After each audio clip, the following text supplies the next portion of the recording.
नमस्कार, सगरमाथा प्राइम समाचारमा स्वागत छ। म अनिल सुनाम। नमस्कार, म जयन्ती पुडासैनी। सबैभन्दा पहिले मुख्य समाचार। पार्टीको विधान र नियमावली अनुसार स्थानीय निर्वाचनको उम्मेद्वार छनौट गर्न नेतृत्वलाई कांग्रेस नेता सिंहको आग्रह। आफ्नो मान्छे नछान्न आग्रह।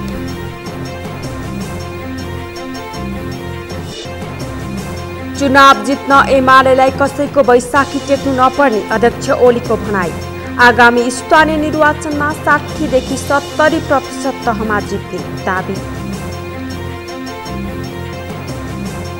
दैनिक उपभोग्य वस्तुहरूको मूल्य बढेकोमा संसदीय समितिको चिन्ता। उपभोक्ता अधिकार कर्मीहरू मौन बसेको आरोप।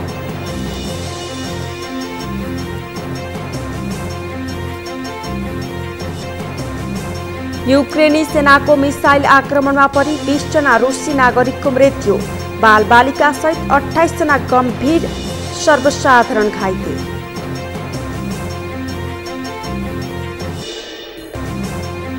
र साफी 18 महिला च्याम्पियनसिप फुटबल भारतको जमशेदपुरमा आजदेखि सुरु। उद्घाटन खेलमा नेपाल र भारत भिड्दै।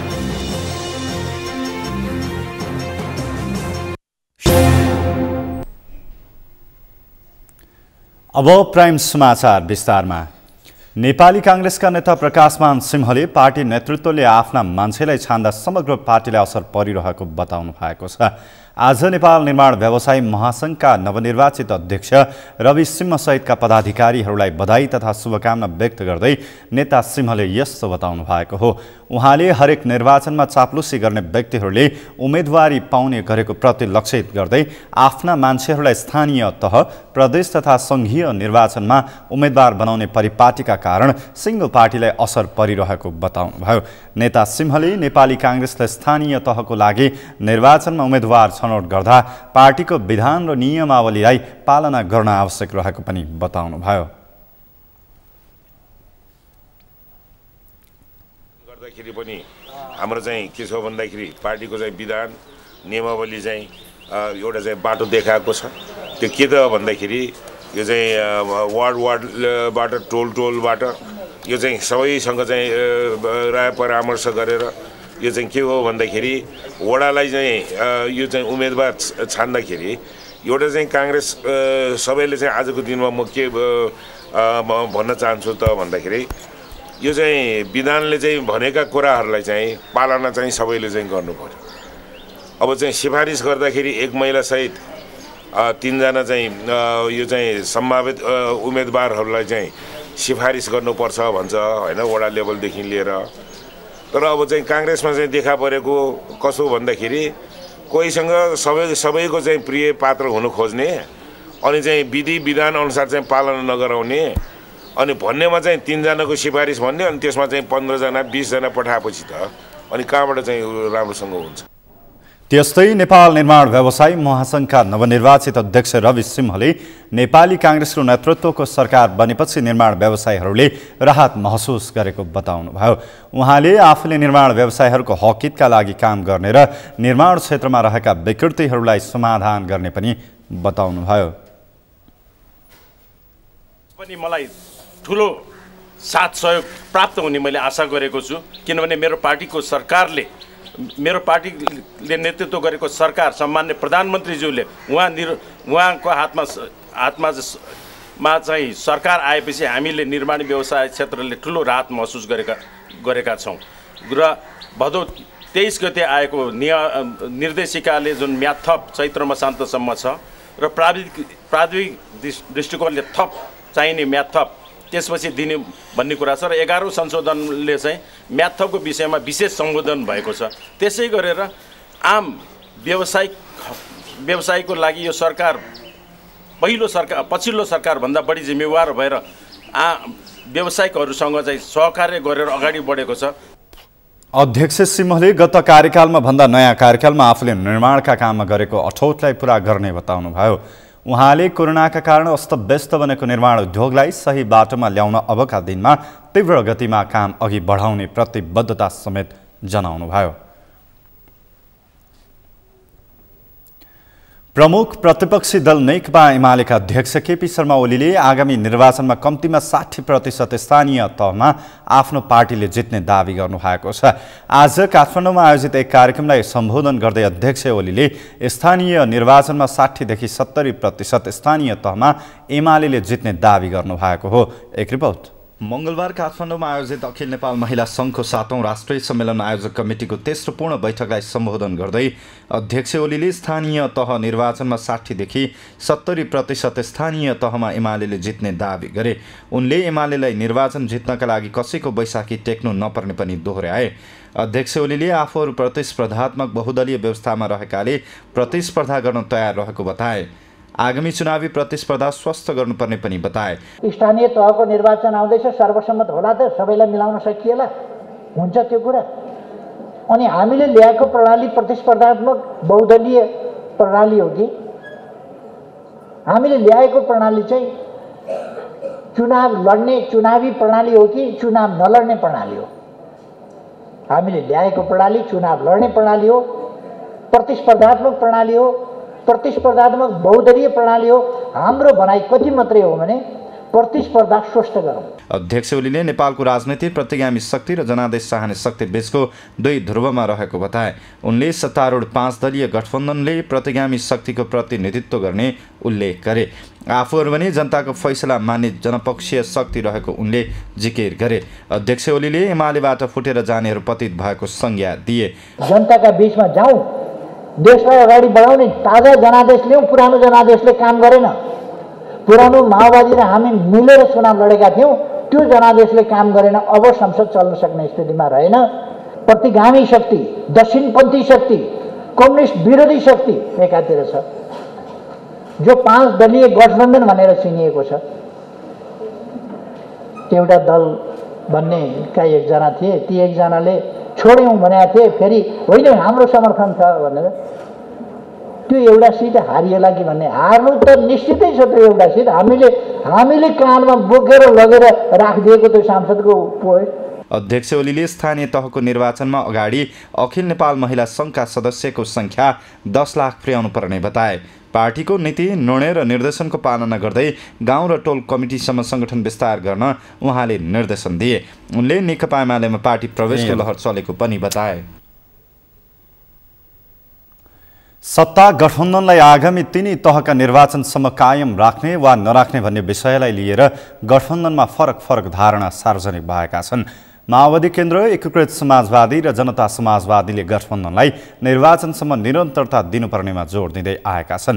तर प्रमुख सत्तारूढ दल नेपाली काङ्ग्रेस भने यस विषयमा मौन बसेको छ। गठबन्धनलाई चुनावसम्मै कायम राख्ने वा नराख्ने भन्ने विषयले नेताहरूबीच आरोप प्रत्यारोप सुरु भएको छ। अमृत ढकालको रिपोर्ट।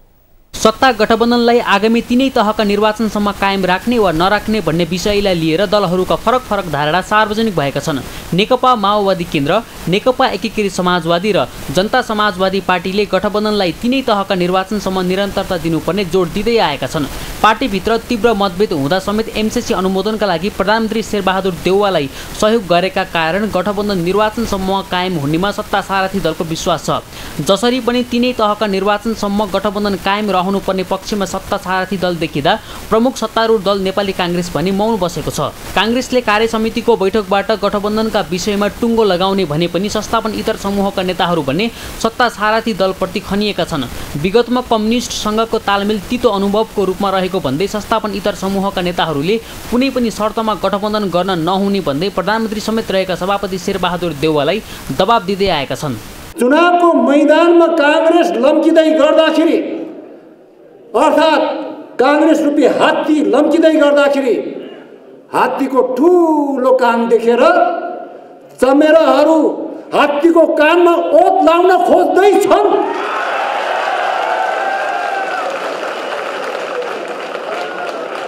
हात्तीको कानमा ओत लाउने चमेराको भरोसा हुँदैन भन्ने कुरा हामीलाई राम्रैसँग थाहा छ।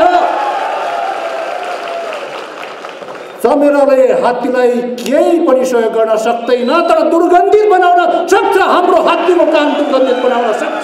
गठबन्धनलाई आगामी तीनै तहका निर्वाचनसम्म कायम राख्ने वा नराख्ने भन्ने विषयलाई लिएर काङ्ग्रेसभित्रै तीव्र मतभेद सिर्जना भएको छ। संस्थापन इतर समूहका नेताहरूले क्षुद्र भाषा प्रयोग गर्दै अभिव्यक्ति दिएपछि प्रधानमन्त्री देउवाले सत्ता सारथी दललाई चित्त दुख्ने गरी अभिव्यक्ति नदिन भन्दै नेता कार्यकर्तालाई निर्देशन दिएका छन्। सत्ता सारथी दलहरूले देशमा अस्थिरता निम्त्याउन खोज्नेहरूले गठबन्धन भाड्न खोजेको आरोप समेत लगाएका छन्। यो गठबन्धन टुटोस्, एकताबद्ध भएर चुनाव नलडौँ, एक्लै पारेर यिनीहरूलाई अप्ठ्यारोमा पारौँ अथवा देशभित्र राजनीतिक अस्थिरता बढिरहोस् भन्ने विभिन्न प्रकारका शक्ति केन्द्रहरू पनि यो बिचमा सलबलाइरहेका छन्।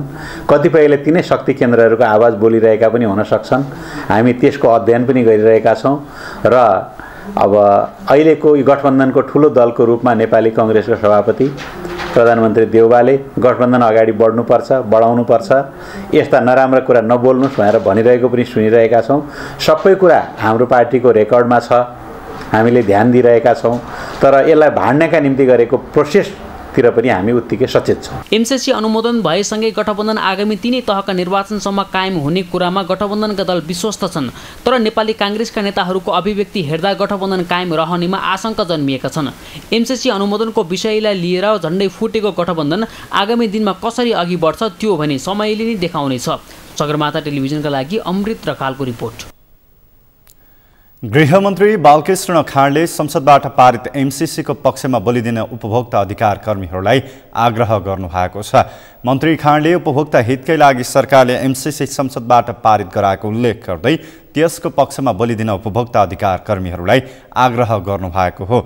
विश्व उपभोक्ता अधिकार दिवसको अवसर पारेर आज काठमाडौँमा आयोजित एक कार्यक्रममा उहाँले प्रेस फ्रिडम, मानव अधिकारको रक्षा र निर्वाचनको माध्यमबाट सरकार बनाउने मुलुकले मात्रै एमसीसी परियोजना प्रस्ताव गर्न पाउने भएकाले त्यसले देश र जनताको हित नहुने भन्ने प्रश्नै नउठ्ने तर्क समेत गर्नुभयो।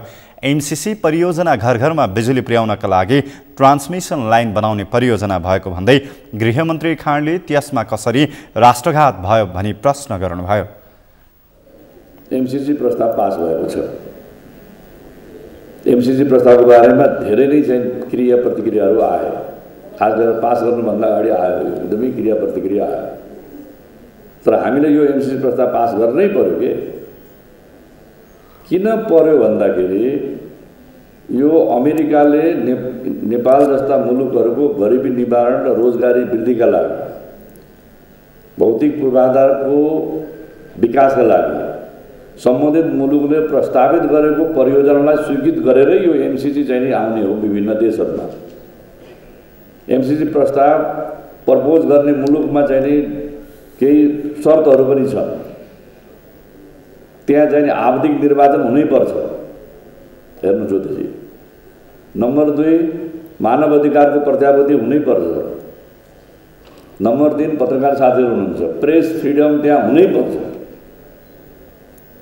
तर मानव अधिकारको पालना भएकै हुनुपर्छ। ती देशहरूले मात्रै यो एमसीसी परियोजनालाई प्रस्ताव दिन पाउँथे।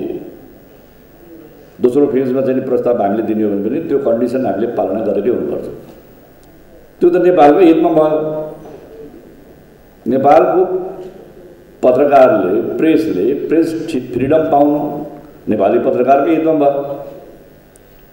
नेपालमा चुनावबाट सरकार बन्नु नेपाली जनताको चाहना त्यही हो। मताधिकारको सदुपयोग होस्। मानव अधिकारको पालना हाम्रो कमिटमेन्ट हो, हामी सबैको चाहना हो।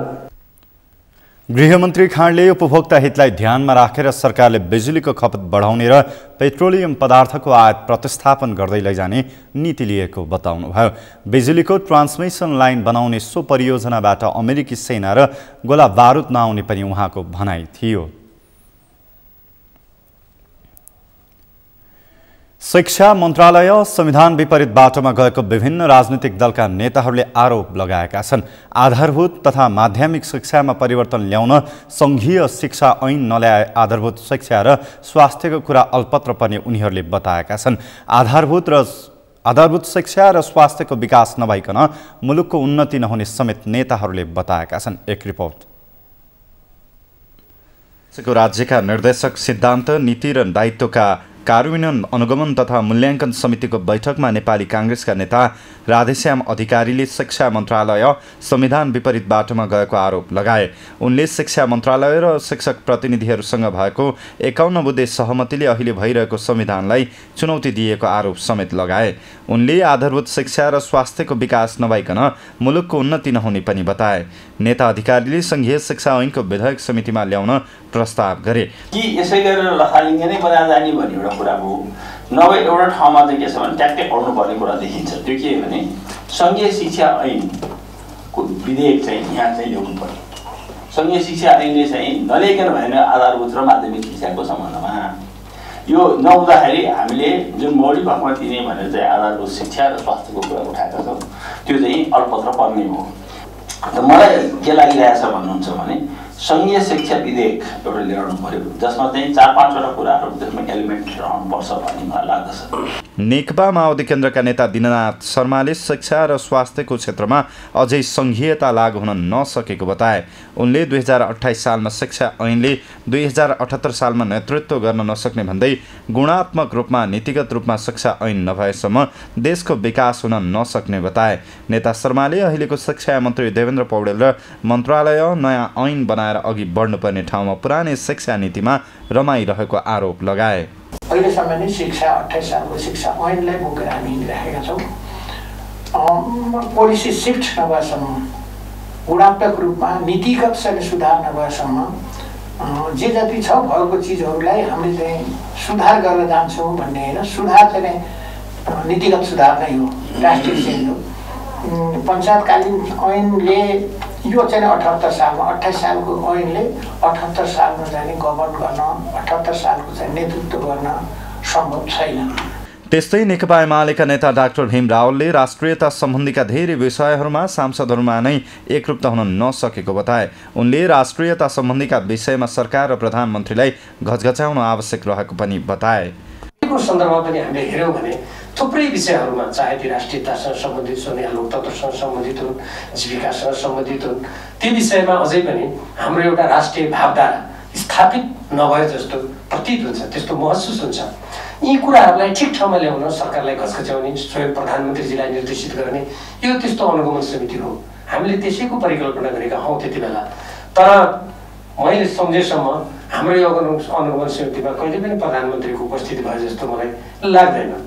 यसैबीच राष्ट्रिय सभा अन्तर्गतको राज्यका निर्देशक सिद्धान्त नीति र दायित्वको कार्यान्वयन अनुगमन तथा मूल्याङ्कन समितिले पदावधि सकिएका 3 जना राष्ट्रिय सभा सदस्यहरूलाई विदाई गरेको छ। विदाई भएका सदस्यहरूमा राधेश्याम अधिकारी, दिननाथ शर्मा र रामलखन चमार छन्। सरकारले त्रिभुवन विश्वविद्यालयलाई नेपालको उच्च शिक्षा सुधार केन्द्रको रूपमा विकास गर्ने भएको छ। यस्तै 753 वटै स्थानीय तहमा प्राविधिक शिक्षा पुर्याउने गरी काम गरिरहेको पनि सरकारी अधिकारीहरूले दाबी गरेका छन्। एक रिपोर्ट। सरकारले त्रिभुवन विश्वविद्यालयलाई नेपालको उच्च शिक्षा सुधार केन्द्रको रूपमा विकास गर्ने भएको छ। उच्च शिक्षामा रहँदै आएको परीक्षा प्रणाली, पठन पाठन, शिक्षण सिकाइ प्रक्रिया र विश्वविद्यालयको भौतिक संरचनालाई समेत परिमार्जन गर्ने गरी विश्वविद्यालयलाई सुधार केन्द्र बनाउन मन्त्रालयमा छलफल भएको शिक्षा विज्ञान तथा प्रविधि मन्त्री देवेन्द्र पौडेलले बताएका छन्। मंगलबार त्रिभुवन विश्वविद्यालय केन्द्रीय पुस्तकालयको भवन शिलान्यास कार्यक्रममा मन्त्री पौडेलले उच्च शिक्षा सुधारका लागि त्रिभुवन विश्वविद्यालयले अग्रसरता देखाउनुपर्ने बताए। मन्त्री पौडेलले 753 वटै स्थानीय तहमा प्राविधिक शिक्षा पुर्याउने गरी सरकारले काम गरिरहेको पनि बताए। आमूल रूपमा सुधार गर्ने, यसको परीक्षा प्रणाली, यसका पठन पाठन र शिक्षण सिकाइ प्रक्रिया र यो विश्वविद्यालयका भौतिक निर्माण र यो विश्वविद्यालय मार्फत रहेका विषयवस्तु र कोर्स अफ स्टडीलाई परिमार्जन गरेर यो विश्वविद्यालय स्वाभाविक रूपमा सेन्टर अफ एक्सलेन्सको रूपमा अगाडि बढाउने गरी हामी गम्भीर छलफलमा छौँ र तपाईहरू सबै त्रिभुवन विश्वविद्यालय मातहत रहनुभएका शिक्षाध्यक्ष यहाँ हुनुहुन्छ, रहनुभएका सबै यस विश्वविद्यालयका पदाधिकारीज्यूहरू निकै मेहनत गरेर अगाडि बढ्नु होला। प्राध्यापक साथीहरू, विद्यार्थी साथीहरूले पनि जतिसको समस्यालाई टेबलमा ल्याउने वार्ता, सहमति र संवादको प्रक्रियाद्वारा विश्वविद्यालयका समस्याहरू सहजीकरण गर्ने र विश्वविद्यालयलाई सुधार्ने काम तपाईहरुको जिम्मामा छ। मन्त्री पौडेलले शिक्षा क्षेत्रबाट मात्रै नेपालबाट वार्षिक खरबौं रुपैयाँ मुलुक बाहिर जाने गरेको बताए। उनले विदेशबाट आउने रेमिट्यान्सको हिसाब गर्ने तर नेपालबाट बाहिर गएको पैसाको हिसाब नगर्ने भएकाले अर्थतन्त्र रेमिट्यान्सको भर पर्नु परेको दावी गरे। नेपालबाट उच्च शिक्षा अध्ययनको लागि अरबौं रुपैयाँ जाने गरे पनि नियन्त्रण गर्न नसकिएको मन्त्री पौडेलले बताएका छन्। उनले नेपालमा नै गुणस्तरीय शिक्षा अध्ययन गर्ने वातावरण बनाउनु पर्ने आवश्यक भएको बताए। नेपालमा अहिले पनि अरब होइन खरब भन्दा बढी वार्षिक चाहिँ रकम बाहिर जान्छ। हामी अर्थ प्रणालीको हिसाबले रेमिटेन्स हेर्छौँ भने बाहिर गएका हाम्रा विदेशी रोजगारमा गएका युवाहरूले दुःख कष्ट गरेर रेमिटेन्स ल्याउनु भएको छ भने त्यो रेमिटेन्सले अर्थ प्रणालीमा सहयोग पुर्याएको छ, राम्रो पक्ष हो। तर फेरि पनि हाम्रो बाहिर गएको पुँजी हामीले देख्न सकेनौँ। शिक्षाबाट गएको पुँजी विदेशीहरूले नेपालमा आएर काम गरेर हामी कहाँबाट रेमिटेन्स लगेको पुँजीलाई हामीले नियमन गर्न सकेनौँ, हाम्रै देशमा हामीले त्यसलाई कन्ट्रोल गर्न सकेनौँ भनेदेखि हाम्रो अर्थ प्रणाली परनिर्भरतामा रेमिटेन्सको भरमा मात्रै रहने हुन्छ। त्रिभुवन विश्वविद्यालयको केन्द्रीय पुस्तकालय 2072 सालको भूकम्पले क्षतिग्रस्त बनेको थियो। उक्त पुस्तकालय बनाउन भारत सरकारले 50 करोड अनुदान दिएको छ। हालको त्रिभुवन विश्वविद्यालय केन्द्रीय पुस्तकालय भवनको सन् 1967 मा भारत सरकारको सहयोगमा निर्माण भएको थियो। त्रिभुवन विश्वविद्यालय स्थित गान्धी भवनको निर्माण पनि भारत सरकारको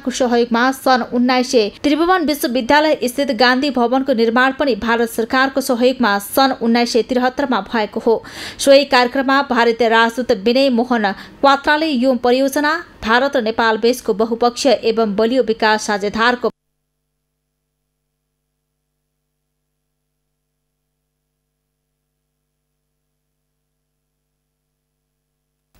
राष्ट्रिय प्रजातन्त्र पार्टीका अध्यक्ष राजेन्द्र लिङदेनले अहिलेको व्यवस्थाको विकल्प खोज्ने समय आएको बताउनु भएको छ। बर्दियाको गुलरियामा आयोजित आम सभालाई सम्बोधन गर्दै अध्यक्ष लिङदेनले अहिलेको राजनैतिक नेतृत्व तथा व्यवस्थालाई साथ दिए आफ्नो भविष्य एवं आगामी सन्ततिको भविष्य समाप्तिमा सहभागी भएको ठहर हुने बताउनु भएको हो। वर्तमान सरकारले देश तथा जनताका समस्यालाई समाधान गर्न नसकेको भन्दै उहाँले अहिलेका राजनैतिक नेतृत्व तथा व्यवस्थाको विकल्प खोज्नुपर्नेमा जोड दिनुभयो। यो व्यवस्थामा नेतृत्व गर्दै आएका नेताहरू समेत पनि असफल भए। त्यसकारण यो व्यवस्था र नेतृत्व दुवैको विकल्प खोज्ने समय आएको छ। यही व्यवस्थाभित्र यिनै राजनीतिक दलहरूलाई हामीले रोजिराख्यौँ, यिनै नेताहरूलाई फेरि हेरिराख्यौँ भने मैले तपाईँहरूलाई फेरि के भन्न चाहन्छु, हामी आफू मात्रै बर्बाद हुँदैनौँ, हामीले हाम्रो भविष्य हाम्रो भावी सन्ततिको भविष्य समेत समाप्त गर्ने काममा सहभागी हुन्छौँ। त्यसकारण आफ्नो भावी सन्ततिबाट शराबी माग्नबाट जोगिनको लागि पनि अब यो विद्यमान व्यवस्था र विद्यमान नेतृत्वको विकल्प खोज्ने समय आयो। नेपाल सामान्य अवस्थामा नरहेको पनि अध्यक्ष लिङदेनले बताउनुभयो। कृषि प्रधान देशमा कृषकलाई उचित मात्रामा मल तथा बिउ दिन नसक्ने सरकारसँग बढी अपेक्षा गर्नु गलत हुने बताउनुभयो। बाहिरी आँखाले हेर्दा देश ठिकठाक रहेको देखिए पनि त्यसो नभएको उहाँको भनाइ थियो। विभिन्न शक्ति राष्ट्रहरू प्रतिस्पर्धा गर्दै देशमा भित्रिँदै अनेक क्रियाकलाप गरेको बताउनुभयो। आमसभामा राप्रपाका महामन्त्री धावल शमशेर जबरा र कुन्ती शाही, प्रवक्ता ज्ञानेन्द्र बहादुर शाही, केन्द्रीय सदस्य तथा अभिनेत्री रेखा थापा लगायतले सम्बोधन गर्नुभएको थियो। त्यस अवसरमा विभिन्न पार्टी परित्याग गरी 375 जनाले राप्रपामा प्रवेश गरेको राप्रपा बर्दियाका अध्यक्ष भीमबहादुर बोहराले जानकारी दिनुभयो।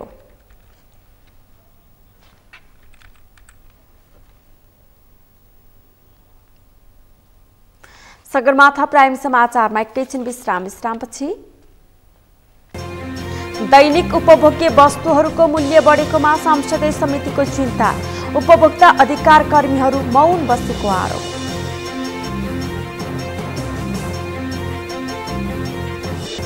मेलम्ची खानेपानी आयोजना प्रभावितहरू आन्दोलित, आयोजनाको काम गर्न नदिने चेतावनी, आफूहरूको उचित व्यवस्थापन गरिदिन माग।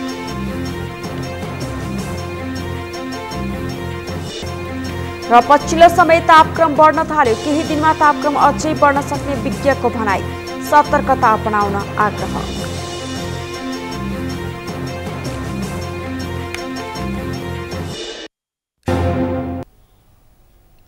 विश्रामपछि पुनः स्वागत छ। अब बाँकी समाचार।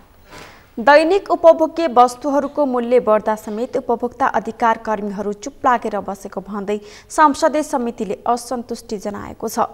संघीय संसद प्रतिनिधि सभा अन्तर्गतको उद्योग तथा वाणिज्य र श्रम तथा उपभोक्ता हित समितिका सभापति विमल प्रसाद श्रीवास्तवले खाने तेल, चिनी लगायतका दैनिक उपभोग्य वस्तुमा मूल्य वृद्धि हुँदा पनि उपभोक्ता अधिकार कर्मीहरू चुप लागेर बसेको भन्दै असन्तुष्टि व्यक्त गर्नुभएको हो।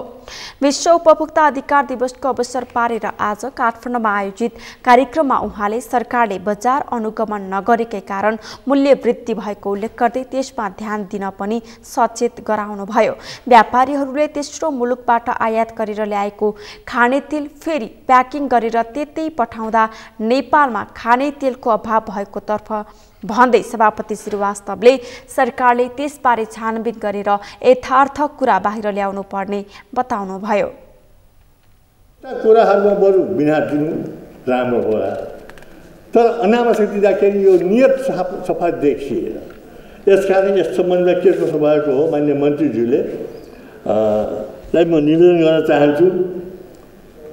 यो मूल्य वृद्धिको विषयमा निश्चित रूपमा यदाकदा यसलाई विस्तृत छानबिन गरिदियो भने धेरै कुरा अस्पष्ट हुन्छ। यहाँ त देखिएको पनि छ के वक्ता मित्रहरूले यहाँ बोल्नु पनि भयो। ठुलो बडाको भन्छ नि पिठो पनि बिग्रे नबोल चावल पनि नबिग्रे। अनुगमन गर्दाखेरि 25,000, 50 लाख, 2 लाख, 3 लाखसम्म उहाँहरूले अनुगमन गरेर जरिमाना गर्नुहुन्छ। तर जहाँ करोड जरिमाना गर्नुपर्ने ठाउँमा उहाँहरूले धौतीमा छोडिदिनुहुन्छ र पछि त्यो मुद्दा तामेलीमा गएको हामीले देखिरहेका छौँ। अनि मूल्य वृद्धि त्यसै भइरहेछ। अहिले एउटा सानो इक्जाम्पल यहाँ पनि चर्चा उठ्यो खाने तेलको कस्तो रहेछ सिस्टम भन्दाखेरि तेस्रो मुलुकबाट खाने तेल यहाँ ल्याउने, त्यसलाई फेरि प्याकिङ गर्ने, फेरि तेस्रो मुलुकमा पठाउने। सभापति श्रीवास्तवले बजार अनुगमनको कामलाई सरकारले तीव्रता नदिए महँगी झनै बढेर जाने बताउनुभयो। उहाँले सरकारवाला निकायसँग छलफल गरेर मात्रै भन्सार शुल्क मिनाहा गर्न पनि सरकारलाई निर्देशन दिनुभयो।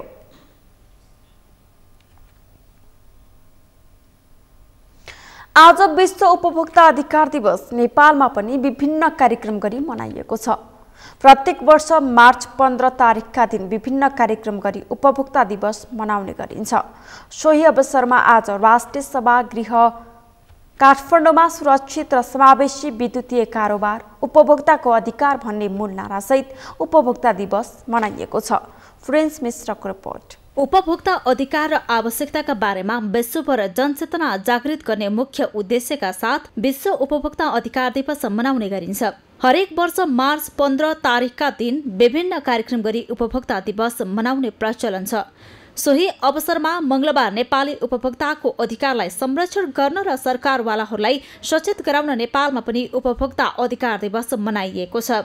राष्ट्रिय सभागृह काठमाडौँमा सुरक्षित र समावेशी विद्युतीय कारोबार उपभोक्ताको अधिकार भन्ने मूल नारासहित उपभोक्ता दिवस मनाइएको हो।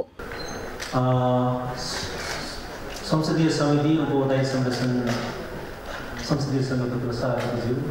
हरेक व्यक्तिलाई आफूलाई आवश्यक पर्ने वस्तु तथा सेवाको खरिद बिक्री गर्ने अधिकार छ। पछिल्लो समय बजारमा पाइने विभिन्न त्यस्ता वस्तु तथा सेवाहरूको खरिद तथा बिक्रीसँगै उपभोक्ता अधिकारका मुद्दा पनि आउने गरेका छन्। अहिले शहर क्षेत्रमा इन्टरनेट मार्फत वस्तु तथा सेवा खरिद बिक्री हुने गरेको छ। तर त्यस्ता कारोबारमा कति गुणस्तरीय छन् भन्ने सवाल पछिल्लो समय पेचिलो बन्दै गएको छ। यता ग्रामीण क्षेत्रका उपभोक्ता भने इन्टरनेट मार्फत हुने कारोबारबाट विमुख छन्। रूपमा देखाउनै पर्छ नि, नदेखायो भने त अलिकति हामीलाई पनि अब फाइनेन्सियली क्राइसिस भइहाल्छ नि। त्यो देखाउनलाई सबैजना जागरुक भएर हामीले चाहिँ गर्न चाहिँ गर्छौँ। अब त्यो आवाज चाहिँ अहिलेसम्म माथिसम्म पुग्न चाहिँ सकेको छैन, तर तल्लो स्तरसम्म चाहिँ हामी अहिलेसम्म गर्दैछौँ। अब पुग्नलाई अलिक टाइम लाग्छ होला हैन। नेपालको कानुनमा के छ भन्दाखेरि कानुनको पालना छैन। कानुनको पालना छ त छैन नि, जथाभावी नै छ। हेर्नुहोस् अब सामान बेच्न भर्न पनि त्यस्तै हो। आफूलाई सामान चाहिएको छ भन्छन्, टिप्छन्, हिँडिहाल्छन् मान्छेले। त्यो हेर्दैन, डेट सेट हेर्ने चलन छैन कि, त्यो हुनु पर्यो। बजारमा बिक्रीका लागि राखिएका अखाद्य वस्तुबाट उपभोक्ता ठगिने गरेका छन्। सेवाको नाममा सर्वसाधारण ठगिने गरेको सरकारवालाहरूले बताएका छन्। यस्तै बजारमा गुणस्तरहीन सामान राखेर चर्को मूल्य लिने गरेकाले पनि सर्वसाधारण मारमा पर्ने गरेको उपभोक्ता अधिकार कर्मीहरूले बताएका छन्। प्रचलित नियम र कानुन दिएको अधिकार उपयोग गराएर त्योभन्दा पनि नेपालको संविधान 2072 को धारा 44 कले प्रत्येक उपभोक्तालाई गुणस्तरीय वस्तु र सेवा उपयोग अधिकार दिएको छ। त्यो अधिकार उपयोग गर्न पाएको अवस्था छैन। नियम र कानुनको सार्थक र प्रभावकारी कार्यान्वयन गर्ने, संविधानले जे कुरा भनेको छ, कानुनले जे कुरा गर भनेको छ, त्यो कुरा गरिदिएको अवस्था मात्रै भए पनि उपभोक्ताको अधिकार सुरक्षित हुन सक्छ। राज्य छ भन्ने महसुस नेपाली जनतालाई छैन। मूल्य वृद्धि बढेको छ। अहिले तेलको मूल्य त्यत्तिकै बढेको छ, खाद्यान्नको मूल्य बढेको छ र हामीले 15 मार्च मनाउँदै गर्दाखेरि नेपाली जनतालाई राज्यले दिनुपर्ने प्याकेजिङ कार्यक्रमहरू थियो नि, त्यो हामीले पाएनौँ। र नेपाली जनतालाई तपाईँको 15 मार्च मनाएर चाहिँ तपाईँको खिल्ली उडाएको देखियो आज, होइन? यो चाहिँ तपाईँको नेपाली जनताको चाहिँ उत्साहको रूपमा, नेपाली उपभोक्ताको चाहिँ एउटा चाहिँ पर्वको रूपमा लिनुपर्ने ठाउँमा पनि तपाईँको यो पर्वको रूपमा नलिकन नेपाली उपभोक्तालाई चाहिँ तपाईँको चाहिँ केही पनि होइन, व्यापारी नै सबै थोक हो भन्ने कुरा विभागले पनि गरेको देखियो र नेपाल सरकारले पनि गरेको देखियो। बजारमा हरेक सामग्री खरिदमा उपभोक्ता प्रत्यक्ष वा अप्रत्यक्ष रूपमा ठगिँदै आएका छन्। तर त्यसरी ठगिनबाट बस्न उपभोक्ता समेत सचेत हुन जरुरी छ। सगरमाथा टेलिभिजनका लागि क्यामेरामा पूर्ण वाग्लेका साथमा प्रिन्स मिश्र, काठमाडौँ। काठमाडौँ महानगरपालिका वडा नम्बर 30 ले शहरी स्वास्थ्य प्रवर्धन केन्द्र सञ्चालन गरेको छ। आज काठमाडौँ महानगरपालिका वडा नम्बर 30 ले स्थापना गरेको शहरी स्वास्थ्य प्रवर्धन केन्द्रको पूर्व स्वास्थ्य तथा जनसङ्ख्या मन्त्री तथा नेपाली कांग्रेसका महामन्त्री गगन कुमार थापाले उद्घाटन गर्नुभएको हो। ज्ञानेश्वरमा प्रवर्धन केन्द्र उद्घाटन गर्नुहुँदै पूर्व स्वास्थ्य मन्त्री थापाले आफू स्वास्थ्य मन्त्री रहेका बेलामा काठमाडौँ महानगरपालिका र बुढा नीलकण्ठ नगरपालिकामा नागरिकलाई सेवा दिने उद्देश्यले शहरी स्वास्थ्य प्रवर्धन केन्द्र स्थापना गर्ने काम अघि बढेको बताउनुभयो। आफू सरकारसँग बाहिरिएसँगै सो काम अलपत्र परेको उल्लेख गर्दै उहाँले हाल आफ्नै सक्रियता र स्थानीय जनप्रतिनिधिहरू समेतको सक्रियतामा केन्द्र सञ्चालन गर्न सफल भएको बताउनुभयो। स्वास्थ्यसँग सम्बन्धित भएको कुराको पहिलो इन्टरफेस चाहिँ यो हेर्नुहोस्। यहाँ आएपछि यहाँ के कुरा हस्पिटल जानु पर्यो, इमर्जेन्सी बाहेक छ, यहाँ आएर बसेर कुराकानी गरेपछि बल्ल उहाँहरू अन्ततिर जाने अवस्था भन्नुहोस्, पहिलो कुरा थियो। दोस्रो कुरा, यसले चाहिँ अघि भनेको जस्तो यसले यहाँको नागरिकहरूको वेलबिङमा काम गर्छ। पहिला अघि भनेको सकेसम्म बिरामी भएर अस्पताल जानु नपरोस् भनेर लाइफस्टाइलमा काम गर्छौँ। हामी युवाहरूसँग काम गर्छौँ, उनीहरूको लाइफस्टाइलमा काम गर्छौँ। हामी महिलाहरूसँग काम गर्छौँ, महिलाको स्वास्थ्यको बारेमा काम गर्छौँ। हामी यहाँ कस्तो खाना खाने, कस्तो खाना खाँदा खाने, पानीको क्वालिटी के छ, यो पब्लिक हेल्थको हाम्रो साथीहरूले यसमा काम गर्नुहुन्छ। अलिक पछाडि हामी वडाकै भयो।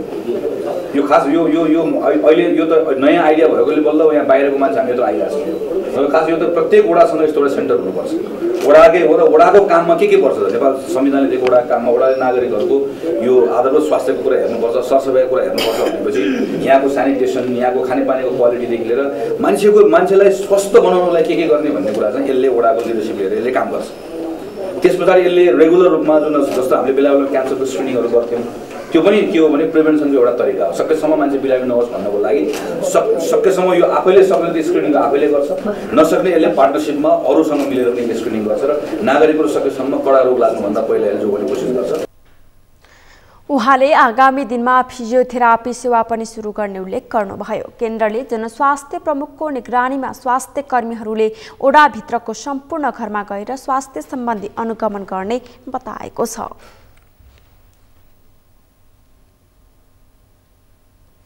मेलम्ची खानेपानी आयोजना र सङ्घीय सरकारले आफूहरूको माग सम्बोधन नगरेको भन्दै मेलम्ची आयोजना प्रभावितहरूले आन्दोलन सुरु गरेका छन्। आफूहरूको उचित व्यवस्थापन गरिदिन भन्दै सरकार र आयोजनासँग पटक पटक आग्रह गरे पनि सम्बन्धित निकायले व्यवस्था गरेपछि उनीहरू चैत 1 गतेबाट आन्दोलनमा उत्रेका हुन्। आफूहरूको माग पूरा नभएसम्म आयोजनाको कुनै पनि काम गर्न नदिने समेत उनीहरूले चेतावनी दिएका छन्।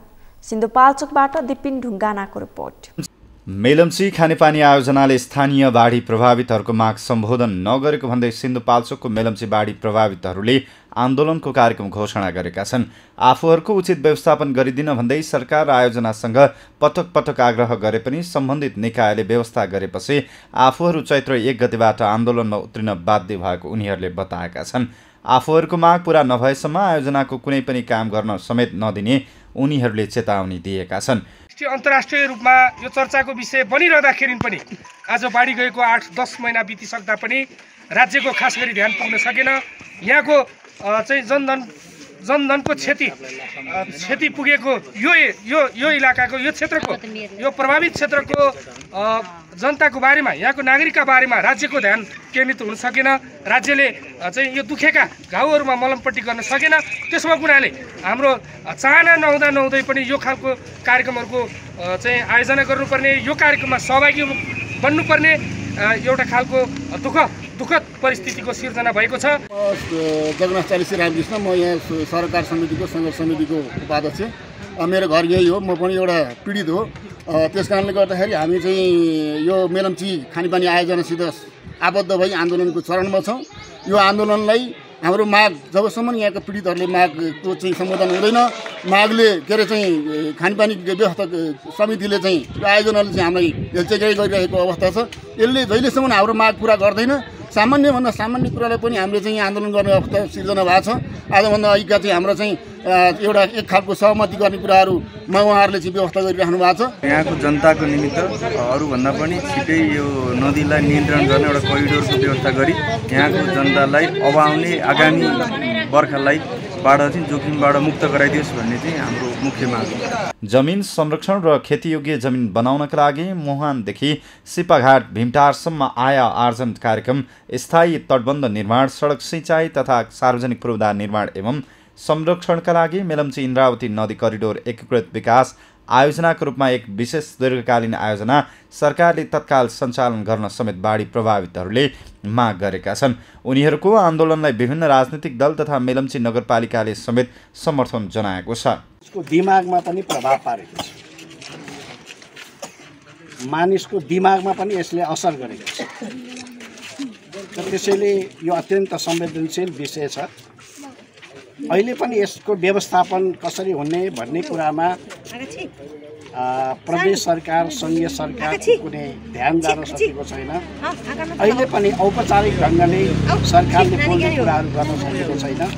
त त्यसैको कारणले मलाई लाग्छ अहिले पनि हामी आन्दोलन गर्नुपर्ने, जुलुसै गर्नुपर्ने त्यस खालको अवस्थामा पुगिरहेका छौँ कि हामी मेलम्ची नगरपालिकाको तर्फबाट पनि यो आन्दोलनमा हाम्रो पनि ऐक्यबद्धता छ। हाम्रो वडा अध्यक्षहरू पनि धेरै यहाँ हुनुहुन्छ। आजको हामी पीडितहरूको मागको विषयमा चाहिँ मेलम्ची खानेपानी आयोजनालाई हामीले पटक पटक ध्यान आकर्षण गर्दाखेरि पनि हाम्रो सुनवाई भयो। यो सुनवाई नभइसकेपछि हामी सडकमा आन्दोलन गर्नुपर्ने चाहिँ हामी बाध्य भएको। हामी पीडितहरू यहाँको मेलम्ची, याङडी-लार्के, हेलम्बु र इन्द्रावतीदेखि लिएर सबै हामी सामाजिक अभियन्तादेखि राजनीतिक दलका सबै एकीबद्धता जनाएर हामी निरन्तर रूपमा सङ्घर्ष गर्नेछौँ। हाम्रो माग जसरी पनि पुरा हुनुपर्छ। यहाँको तटबन्धदेखि लिएर यहाँको बाढी पीडितहरूको बसोबासको पनि व्यवस्थापन हुनुपर्छ भन्नेदेखि लिएर हाम्रो विकासको कार्यक्रमको विषयमा पनि हामी माग चाहिँ अनुरोध गर्न चाहन्छु। नदीलाई पुरानै धारमा बगाउन मेलम्ची र इन्द्रावतीको तटीय क्षेत्रको कम्तीमा 5 मिटर खोला गहिराउन र तटीय क्षेत्रका जोखिममा रहेका बस्तीहरूको संरक्षणका लागि आवश्यक बजेट तत्काल आयोजनाबाट उपलब्ध गराउन बाढी प्रभावितहरूले माग गरेका छन्। तर अझै पनि आफूहरूको माग पुरा नभए थप आन्दोलन गरी आयोजनालाई प्रभावित पार्ने बाढी पीडितहरूको भनाइ छ। गरेका छौँ। अब संस्थागत हिसाबले हामीले नेपाल सरकारको प्रधानमन्त्री कार्यालय, मन्त्री परिषदको कार्यालय र खानेपानी मन्त्रालय, सिँचाइ मन्त्रालय, जलस्रोत मन्त्रालय र भौतिक पूर्वाधार मन्त्रालय लगायत सम्पूर्ण मन्त्रालय र मेलम्ची खानेपानी आयोजनामा समेत हामीले हाम्रा मागहरू, यहाँका जनताका समस्याहरू र यहाँका जनताले पाइरहेको पीडाको सन्दर्भमा हामीले उहाँहरूलाई ज्ञापन पत्रको रूपमा बुझाएका छौँ। र यसरी बुझाइरहँदा पनि हाम्रो अहिलेसम्मको मागमा कुनै पनि सुनवाई नभएको कारणले गर्दा बाध्यात्मक स्थितिमा आज हामीले साङ्केतिक जुलुस, साङ्केतिक रूपमा हामीले आन्दोलन गर्दैछौँ। हामी शान्तिपूर्ण आन्दोलनमा अगाडि बढ्दैछौँ। यहाँ आजको दिनबाट, आज चैत्र 1 गते 2078 साल चैत्र 1 गतेका दिनबाट हामीले यो आन्दोलन निरन्तर जारी राख्नेछौँ। सरकारले चैत्र मसान्तभित्रै मेलम्ची खानेपानी आयोजनाको काम सकेर काठमाडौँमा ल्याउने लक्ष्य राखेको छ। तर काममा भएको ढिलासुस्ती र बाढी प्रभावितहरूको आन्दोलनका कारण उपत्यकावासीको मेलम्चीको पानी पिउने सपना पर धकेलिने देखिएको छ। सगरमाथा टेलिभिजनका लागि सिन्धुपाल्चोकबाट दिपिन ढुङ्गानाको रिपोर्ट। काठमाडौँ उपत्यकाभित्रको चक्रपथ विस्तारको दोस्रो चरणको काम अझै सुरु हुन सकेको छैन। 5 वर्षभित्रमा सम्पन्न हुने गरी सम्झौता भएको उक्त सडकको पहिलो चरणको काम सकिएको छ। तर कलङ्कीको शिवचाटार पुलदेखि वसुन्धरासम्मको 8 किलोमिटर 200 मिटर सडकका लागि नेपाल सरकार र चिनिया सरकारबीच सम्झौता भए पनि अहिलेसम्म दोस्रो चरणको काम सुरु हुन नसकेको हो। नरेन्द्र महताराको रिपोर्ट। 5 वर्षभित्रमा निर्माण सम्पन्न गर्ने गरी सम्झौता भएको काठमाडौँ उपत्यकाभित्रको चक्रपथ विस्तारको काम अहिलेसम्म पनि सुरु हुन सकेको छैन। चक्रपथ विस्तारको पहिलो चरणमा चिनिया सरकारले कोटेश्वरदेखि कलङ्कीसम्मको काम सम्पन्न गरिसकेको छ। दोस्रो चरणको काम भने अझैसम्म सुरु हुन सकेको छैन। दोस्रो चरणमा कलङ्कीको शिवचाटार पुलदेखि वसुन्धरासम्मको 8 किलोमिटर 200 मिटर सडकका लागि नेपाल सरकार र चिनिया सरकारबीच सम्झौता भए पनि अहिलेसम्म काम सुरु हुन सकेको छैन। तर दोस्रो चरणको सडक निर्माण स्थलमा रहेका बिजुलीको पोल, टेलिकमका तार, रुख कटान तथा खानेपानीको पाइप हटाउने काम सकिएको काठमाडौँ चक्रपथ सुधार योजनाले जनाएको छ। योजनाका अनुसार कलङ्कीदेखि महाराजगञ्जसम्म दोस्रो चरणमा काम सुरु हुने भनिए पनि महाराजगञ्जका केही स्थानीयसँग मुआब्जा विवाद रहेकाले दोस्रो चरणको काममा ढिलाइ भएको हो। तर राजनीतिक दलहरू बीचको खिचातानीका कारण चक्रपथ विस्तारमा ढिलाइ भएको सर्वसाधारणहरूको भनाइ छ। यो चाहिँ सरकारको लापरवाही भन्न चाहन्छु म, होइन। अब अहिले राजनीतिक दलहरूको चाहिँ खुट्टा तानातान, होइन, अनि 2 पक्ष 3 पक्ष राजनीतिक दल बीच चाहिँ खुट्टा तानातान कारणले गर्दाखेरि चाहिँ यो अरू केही पनि होइन, सबै खाने बाटो, होइन। राजनीतिक दलको खुट्टा तानातानले गर्दाखेरि चाहिँ यो ढिलाइ भएको जस्तो लाग्छ मलाई। जस्तो कि अब यहाँदेखि कोटेश्वरसम्म कति राम्रो चक्रपथ बनाएको थियो दक्षिण साइडमा, होइन। यस्तै नै बनाउनको लागि चाइनाले खोजिरहेको थियो।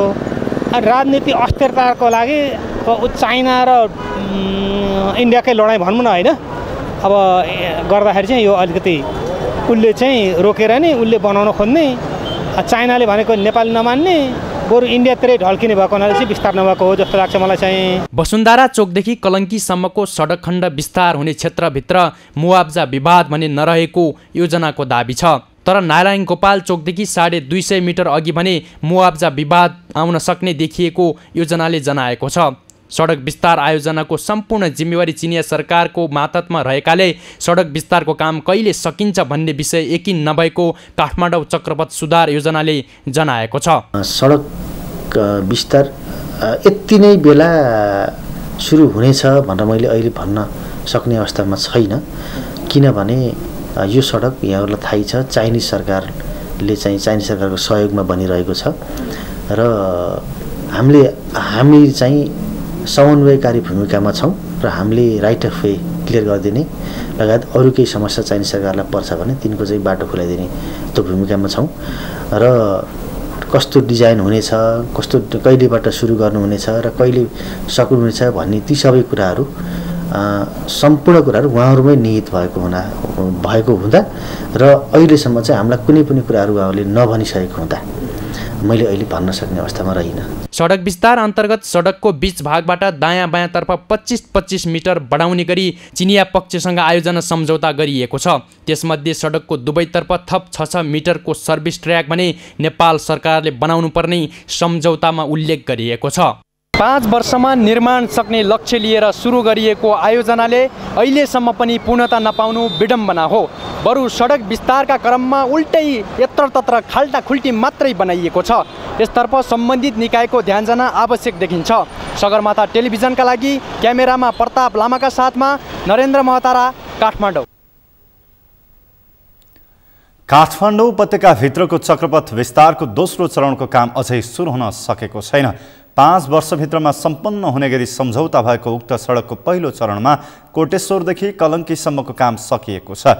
तर दोस्रो चरणको कलङ्कीको सिउचाटार पुलदेखि वसुन्धरासम्मको सडक विस्तारको काम अहिलेसम्म पनि काम सुरु हुन सकेको छैन। यसै सन्दर्भमा आज हामीले सगरमाथा जनबलीमा सर्वसाधारणलाई सोधेका थियौं, चक्रपथ विस्तारमा भएको ढिलाइलाई के भन्नुहुन्छ? हेरौं उनीहरूको भनाइ उनीहरूकै शैलीमा।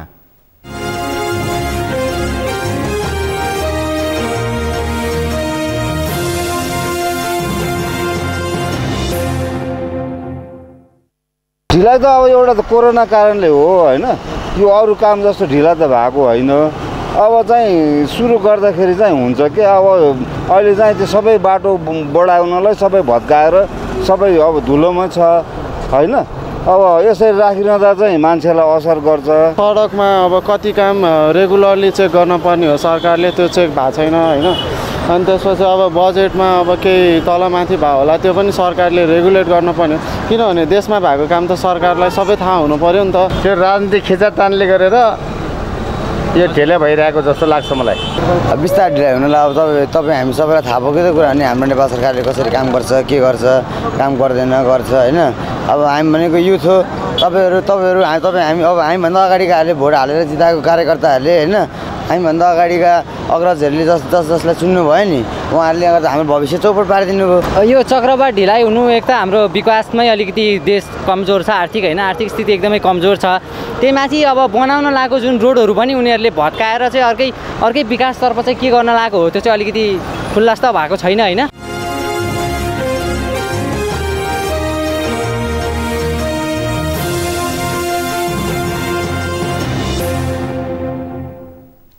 नेपाल बार एसोसिएसनको 26औं अधिवेशनका लागि अधिवक्ता पृथ्वीनाथ राईले प्यानल सहित उम्मेदवारी घोषणा गरेका छन्।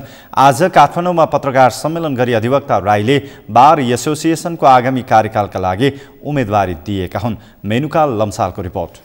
नेपाल बार एसोसिएसनको 26औं अधिवेशनका लागि अधिवक्ता पृथ्वीनाथ राईले प्यानल सहित उम्मेदवारी घोषणा गरेका छन्। आज काठमाडौँमा पत्रकार सम्मेलन गरी अधिवक्ता राईले बार एसोसिएसनको आगामी कार्यकालका लागि उम्मेदवारी दिएका छन्।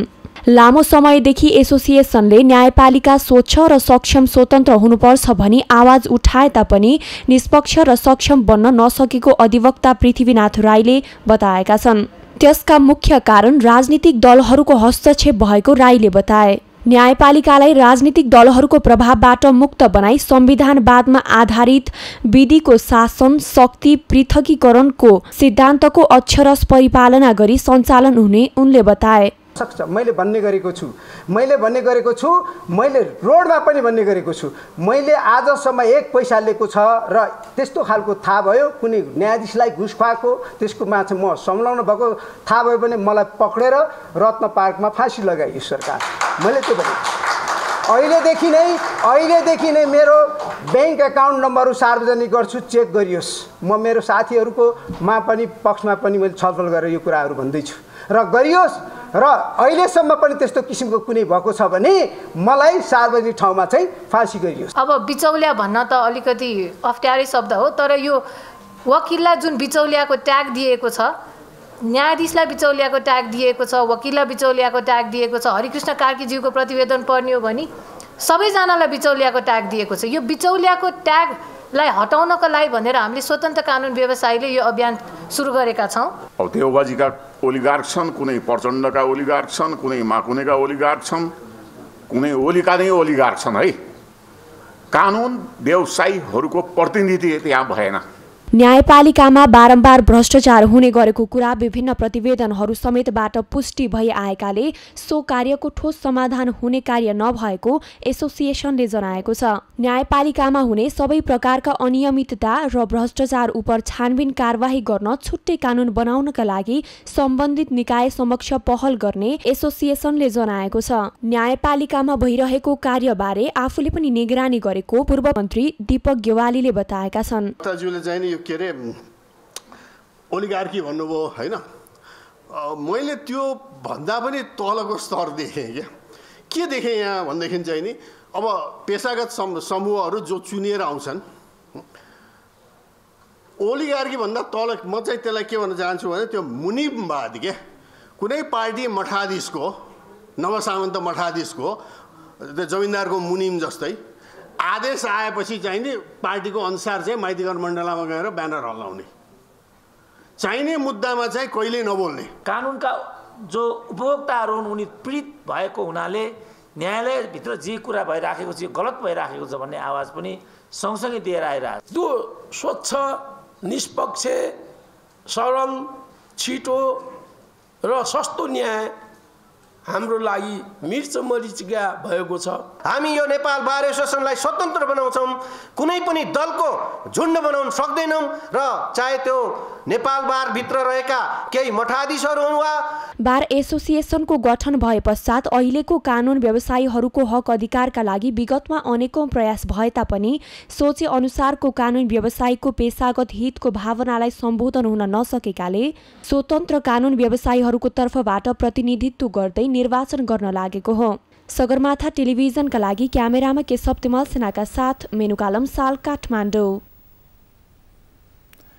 सगरमाथा प्राइम समाचारमा पालो भएको छ विश्रामको विश्रामपछि।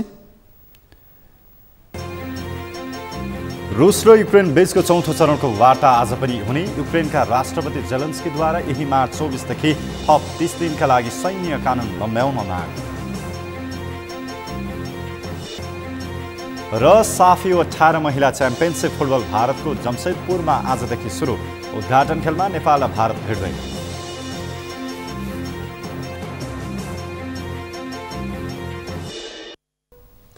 अब पालो अर्थ समाचारको।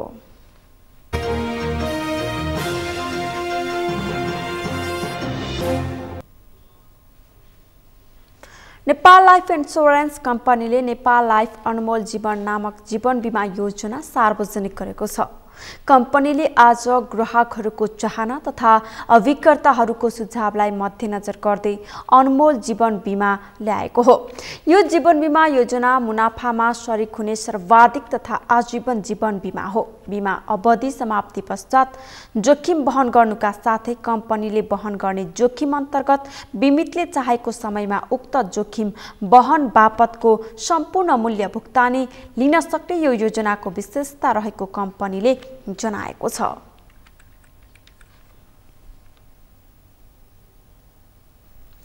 समाचारको अन्त्यमा मुख्य समाचार फेरि एकपटक।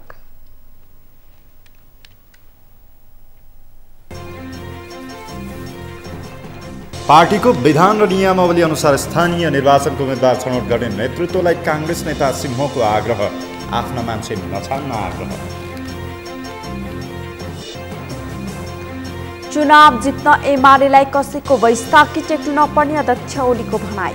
आगामी स्थानीय निर्वाचनमा 60 देखि 70% तहमा जित्ने दावी।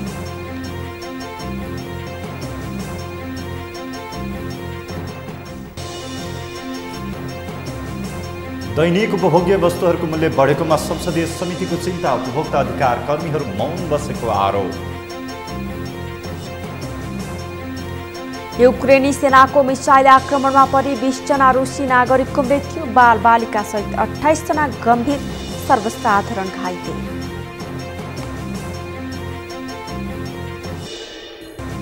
र साफी 18 महिला च्याम्पियनसिप फुटबल भारतको जमशेदपुरमा आजदेखि सुरु हुँदै, उद्घाटन खेलमा नेपाल र भारत भिड्दै।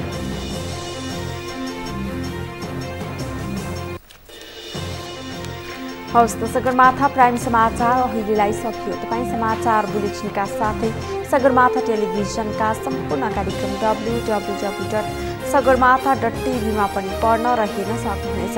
साथै युट्युबमा youtube.com/sagarmatha.tv नेपालमा हेर्न सक्नुहुनेछ। तपाईँ हामीलाई फेसबुकमा पनि facebook.com/stv नेपालमा फलो गर्न सक्नुहुनेछ। समाचारको शिखर, नेपालको गौरव, नेपालको पहिलो च्यानल सगरमाथा टेलिभिजन हेर्दै गर्नुहोला। नमस्कार।